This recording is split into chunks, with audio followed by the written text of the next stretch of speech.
सालों पहले एक घंटा घर में टिंकू चिड़िया अपने माता पिता और 5 भाइयों के साथ रहती थी।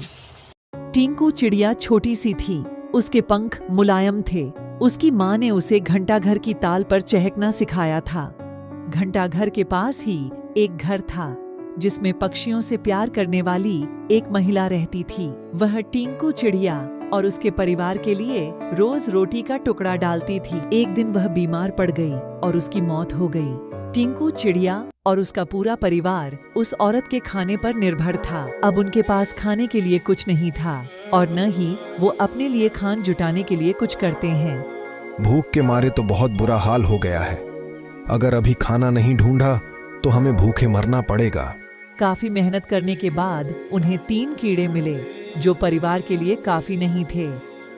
वे 8 लोग थे, इसलिए उन्होंने टिंकू और उसके 2 छोटे भाइयों को खिलाने के लिए कीड़े साइड में रख दिए।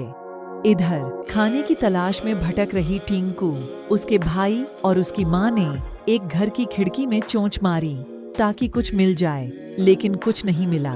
उल्टा घर के मालिक ने उन पर राख फेंक दी जिससे तीनों भूरे रंग के हो गए। उधर काफी तलाश करने के बाद टिंकू के पिता को एक ऐसी जगह मिली जहां काफी संख्या में कीड़े थे। उनके कई दिनों के खाने का इंतजाम हो चुका था।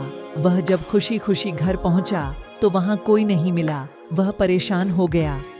तभी टिंकू चिड़िया, उसका भाई और माँ वापस लौटे तो पिता उन्हें पहचान नहीं पाए और गुस्से में उन्होंने सबको भगा दिया। अगर तुम लोग तुरंत यहाँ से नहीं भागे तो मैं तुम्हारा वो हाल करूंगा जो तुम सोच भी नहीं सकते। टिंकू ने पिता को समझाने की काफी कोशिश की। उसने बार बार बताया कि किसी ने उनके ऊपर रंग फेंका है, लेकिन टिंकू के हाथ असफलता ही लगी। उसकी माँ और भाई भी निराश हो गए, लेकिन टिंकू ने हार नहीं मानी। तभी टिंकू चिड़िया को एक उपाय सूझा और वह उन्हें लेकर तालाब के पास गई और नहलाकर सबकी राख हटा दी। तीनों अब अपने पुराने रूप में आ गए। अब टिंकू के पिता ने भी उन्हें पहचान लिया। मुझे माफ कर दो, मैं तुम लोगों को पहचान नहीं पाया था, इसलिए मैंने तुम लोगों को भगा दिया। अब सब मिलकर खुशी खुशी एक साथ रहने लगे। उनके पास खाने की भी कमी नहीं थी।